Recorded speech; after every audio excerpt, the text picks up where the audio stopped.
ఒక కుటుంబం క్షేమంగా ఉండటానికి చేయవలసిన పూజల్లో ముఖ్యమైనవి రెండు. ఒకటి ఇలవేల్పును పూజించడం, రెండు సింహద్వారమైన ద్వారలక్ష్మి పూజ చేయడం. మన పూర్వీకులు ఇదే విధంగా గడప పూజ చేసి ఎన్నో సమస్యలకు పరిష్కార మార్గాలు తెలియజేశారు. గడప పూజ చేయటానికి ఇలా అన్ని సామాన్లు సిద్ధం చేసుకోవాలి. పాలతో అభిషేకం చేస్తే చాలా మంచిది. లక్ష్మీ స్వరూపమైన గడపను ఇలా అభిషేకించి పూజించాలి. హాయ్, హలో, నమస్తే, welcome back to our channel వస్తేవ కుటుంబం. అందరికీ నమస్కారం అండి. అందరూ ఎలా ఉన్నారు?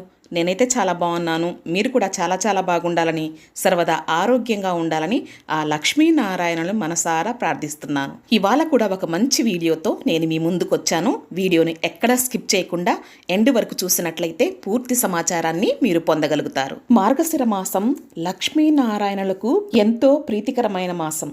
సాక్షాత్తు కృష్ణ పరమాత్మనే మార్గశిర మాసానికి నేనే అధిపతిని అని తెలియజేశారు. అటువంటి శుభప్రదమైన మార్గశిర మాసంలో లక్ష్మీ ఆరాధనతో పాటు స్వామివారి ఆరాధన చేసి మనము ఎంతో పుణ్యాన్ని సంపాదించుకోవచ్చు. అలాగే గడప పూజ చేస్తూ కొన్ని సమస్యలకు పరిష్కార మార్గాలు గడప పూజలోనే ఉన్నాయి అని మన పూర్వీకులు చెప్పేవారు. రాబోతున్న మార్గశిర మాసంలో గురువారాలు చాలా ప్రత్యేకమైనవి. శుక్రవారం లక్ష్మీవారంగా, గురువారాన్ని కూడా లక్ష్మీవారంగానే భావించి శ్రీ మహాలక్ష్మిని పూజిస్తారు. భక్తి శ్రద్ధలతో ఇంటిని శుచిగా శుభ్రంగా ఉంచుకోవడం అనేదే అమ్మవారి పూజకు చాలా ప్రాముఖ్యతనిస్తుంది. గడప పూజ చేసుకుంటూ కొన్ని పరిహారాలను ఈ వీడియోలో మీ అందరికీ షేర్ చేస్తాను. పెళ్లి కాని అమ్మాయిలు ఈ గడప పూజ చేస్తే ఈ మార్గశిర గురువారాలలో తప్పనిసరిగా వారి సమస్యలకు పరిష్కార మార్గం దొరుకుతుంది. అలాగే వివాహం అయిన స్త్రీలు కొన్ని సమస్యలతో అనారోగ్యాలతో ఉన్నా కూడా ఈ పూజ అనేది చేసుకుంటే చాలా మంచిది. ఎవరెవరు ఈ పూజ చేయవచ్చు, ఎలాంటి ఫలితాలు లభిస్తాయి అనేది ఈ వీడియోలో షేర్ చేస్తాను. ముందుగా పూజకు కావలసిన సామాగ్రి ఇలా సిద్ధం చేసుకోవాలి. మీకు ముగ్గులు వచ్చినట్లయితే తప్పనిసరిగా మీ చేత్తోనే స్వహస్తాలతో ముగ్గులు వేసుకోవచ్చు. ముగ్గులు రాని వాళ్లకు ఇలాంటి స్టెన్సిల్స్ ఉపయోగించుకొని ముగ్గులు వేసుకుంటే చాలా అందంగా వస్తాయి. ఇక్కడ ముగ్గు పిండి చూపిస్తున్నాను. ముగ్గు పిండి అంటే ఇది బియ్యంతో తయారు చేసిన పిండి అన్నమాట. చాలా చక్కగా మంచిగా వస్తాయన్నమాట ముగ్గులు. అలాగే ఎర్రమన్నును తీసుకొని మనము ఈ గడప పూజ చేసుకుంటే చాలా చాలా మంచిది. సూక్ష్మ క్రిములను నిర్మూలించటానికి, పాములు, తేళ్లు మన ఇంట్లోకి రాకుండా ఉండటానికి పసుపును అలాగే ఎర్రమన్నుతో గడప పూజ చేసుకుంటే చాలా చాలా మంచిదనమాట. ఈ కమలం స్టెన్సిల్స్ చాలా వరకు నన్ను అడిగారనమాట, మీరు కమలం ఫ్లవర్ ని ఎలా డ్రా చేశారు అని. అందుకే ఈ స్టెన్సిల్స్ చూపిస్తున్నాను. నేను ఇలా స్టెన్సిల్స్ ఉపయోగించుకొని చక్కగా గడప పూజ చేసుకుంటూ ఉంటాను. ఈ ముగ్గుల్లో కలర్స్ కూడా ఫిల్ చేసుకుంటే చాలా అందంగా వస్తాయి. ఈ గడప పూజను లక్ష్మీవారం రోజు తెల్లవారుజామునే చేసుకోవాల్సి ఉంటుంది. మార్గశిర గురువారం నాడు తెల్లవారుజామునే నిద్రలేచి శుచిగా స్నానాన్ని ఆచరించి చక్కగా గడపను శుభ్రపరుచుకొని గడపకు పచ్చి పాలతో అభిషేకం చేసినట్లు కడగాలి 3 సార్లు. చక్కగా ఆవు పాలు దొరికితే ఆవు పాలతోటి, పచ్చి పాలతోటే ఇలా గడపను కడగాలి. గడప శ్రీ మహాలక్ష్మీదేవితో సమానం కనుక అమ్మవారికి అభిషేకం చేస్తున్న భావనతో ఇలా శుభ్రపరుచుకోవాలి. తర్వాత కొంచెం మామూలు వాటర్ తోటి కడిగి పొడి వస్త్రంతో శుభ్రంగా తుడిచి గడపకు చక్కగా పసుపు రాసి కుంకుమ బొట్లు పెట్టడానికి సిద్ధం చేసుకోవాలి. పసుపులో కాస్త పెరుగును వేసి ఇలా గడపను అలంకరణ చేస్తే పచ్చగా కలకలలాడుతూ ఉంటుంది. గడపను అలంకరిస్తూ నేను మీకు ఈ గడప పూజ ఎవరెవరు చెయ్యాలి, ఎలా చెయ్యాలి, ఎందుకు చెయ్యాలి, ఎలాంటి పరిష్కారాలు మార్గం దొరుకుతుంది అనేది వివరిస్తాను. చక్కగా వినండి. అసుర సంధ్య వేళలో శ్రీ మహావిష్ణువు నరసింహస్వామి అవతారాన్ని ఎత్తి ఉగ్రుడైన హిరణ్యకశిపుణ్ణి సంహరించాడు. అటువంటి గుమ్మం సాక్షాత్తు శ్రీ మహావిష్ణువు. దానితో పాటు గుమ్మం వద్ద వ్యతిరేక తరంగాలు ప్రవహిస్తూ ఉంటాయి. గడప సాక్షాత్తు లక్ష్మీ స్వరూపము గనక అమ్మవారికి ఇలా పసుపును రాసి బొట్టు పెట్టి అలంకరించి పూజ చేస్తే అమ్మవారు స్వామివారి కృప అనేది మనకు కలుగుతుంది. ఏ చెడు శక్తులు ప్రవేశించాలి అన్న గడప సింహద్వారమే ప్రధానము. ఇందు నుంచే లోపలికి ప్రవేశిస్తాయి. అందుకే గడప పూజ అనేది చాలా ప్రాముఖ్యతనిస్తుంది. లక్ష్మీనారాయణుల అనుగ్రహాన్ని మనం పొందాలి అంటే గడప పూజ అనేది ప్రతి ఒక్కరూ చెయ్యాలి. పెళ్లి కాని అమ్మాయిలు కాని అబ్బాయిలు కాని 16 రోజుల పాటు తెల్లవారు జామున 3 గంటలకు నిద్రలేచి చక్కగా స్నానాన్ని ఆచరించి ఈ గడప పూజను నిర్వహించాలి. 16 రోజుల పాటు ఈ గడప పూజ బ్రహ్మముహూర్తంలోనే చెయ్యాలి, లేదా 16 వారాలు చేస్తాను అని సంకల్పాన్ని తీసుకొని ఈ గడప పూజ చేయాలి. ఈ గడప పూజను ఎవరెవరు చేయవచ్చు అంటే, వివాహం అయిన స్త్రీ అయినా గడప పూజ చేయవచ్చు. దంపతులు ఇద్దరూ కలిసి తమ అన్యోన్య దాంపత్యం కోసం ఈ గడప పూజ చేయవచ్చు. పెళ్లి కాని అబ్బాయిలు వివాహంలో ఆలస్యం ఉన్నా, అలాగే వివాహ సమస్యల్లో ఏదన్నా ఇబ్బందులు ఉన్నా ఈ గడప పూజ నిర్వహించవచ్చు. ఒకవేళ పెళ్లి కాని అబ్బాయిలు గడప పూజ చేయలేని పక్షంలో వారి తల్లి కూడా ఈ గడప పూజ అనేది చేయవచ్చు.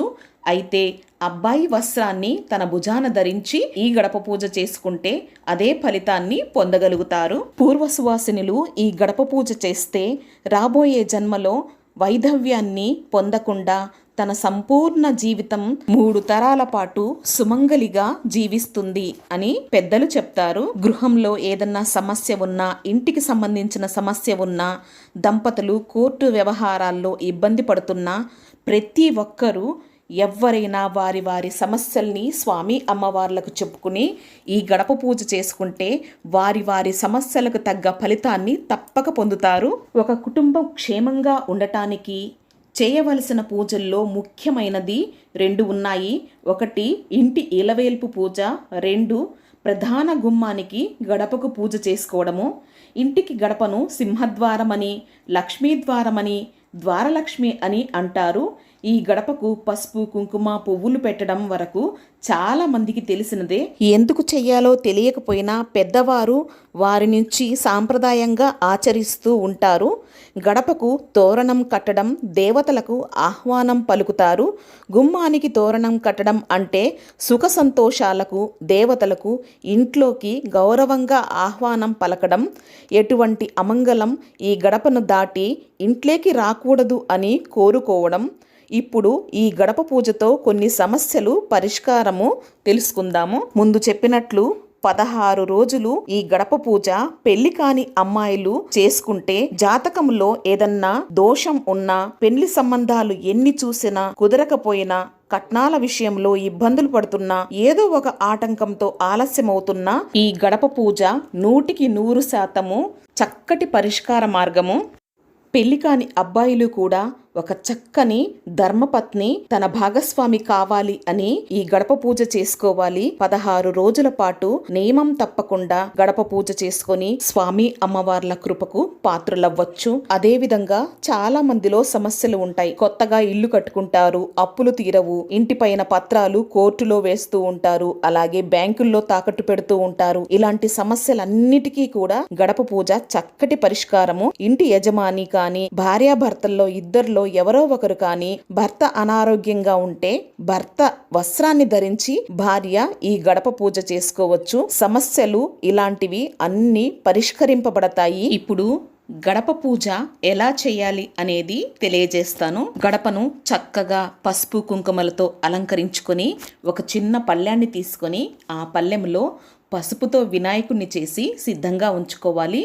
గుమ్మానికి చక్కగా తోరణాలతో మామిడాకులు కట్టి సిద్ధంగా ఉంచుకోవాలి.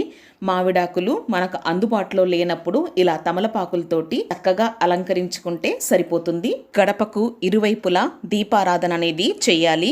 మన శక్తి కొలది దీపాలు వెలిగించుకోవాలి. 2 దీపాలు తప్పనిసరిగా ఉండాలి. ఒక దీపములో 3 ఒత్తులు వేసి ఆవు నేతితో దీపాలు వెలిగించుకుంటే చాలా మంచిది. పసుపుతో చేసిన వినాయకుణ్ణి ఇక్కడ గుమ్మం ముందు ఉంచి స్వామివారికి పంచోపచారాలతోనైనా పూజ చేసుకోవాలి, లేదా అష్టోత్తర నామాలతో కూడా పూజ చేసుకోవచ్చు. గణపతికి ధూపము, దీపము, నైవేద్యము, నీరాజనం సమర్పించాలి. తరువాత గడపకు పూజ చేసుకోవాలి.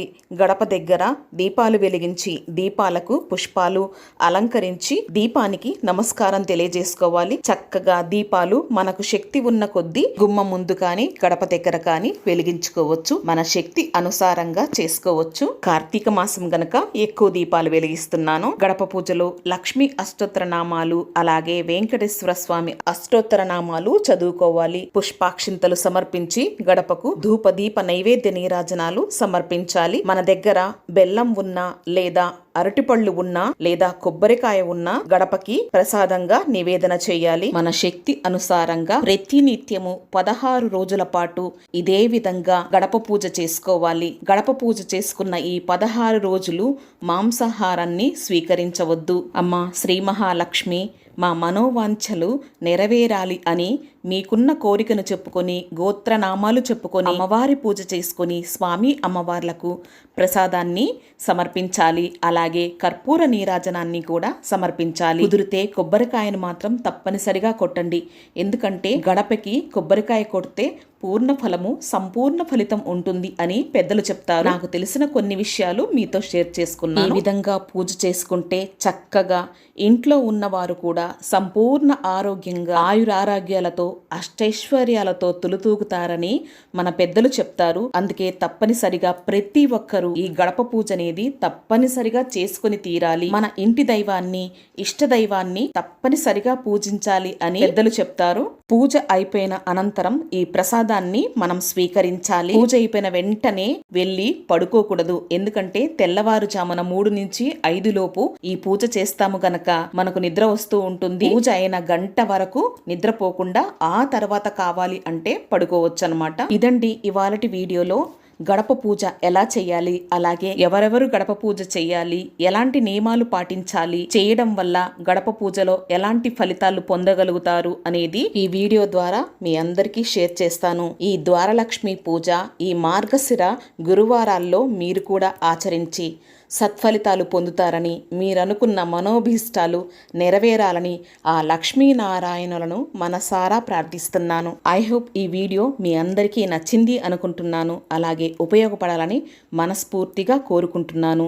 నేను చెప్పినట్లే చెయ్యాలి, నేను చేసినట్లే చెయ్యాలి అని ఏమీ లేదు.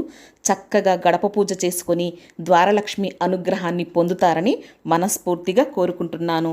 వీడియో కనుక నచ్చినట్లయితే వీడియోని లైక్ షేర్ చేసి ఛానల్ని సబ్స్క్రైబ్ చేసుకుంటారని, అలాగే పక్కనున్న బెల్ ఐకాన్ని క్లిక్ చేసి ఉంచుకుంటే కొత్తగా నేనెప్పుడు వీడియో పెట్టినా మీకు ముందుగా నోటిఫికేషన్ అని అందుతుంది. మీకు ఉపయోగపడే వీడియోస్ అన్నీ చూడవచ్చు. ఈ మార్గశిర మాసంలో శ్రీ మహాలక్ష్మి మీ ఇంట్లో ఇదే విధంగా ప్రవేశించి చక్కగా కలకలలాడుతూ మీ ఇల్లు లోగిల్లు ఆనందంతో నిండాలని, మీరందరూ అనుకున్న మనోభీష్టాలు నెరవేరాలని ఆ లక్ష్మీనారాయణను మనసారా ప్రార్థిస్తూ మరో చక్కటి వీడియోతో కలుస్తా. నేను మీ సులోచన. అంతవరకు సెలవు. నమస్కారం. సర్వే జన సుఖినో భవంతు. స్వస్తి.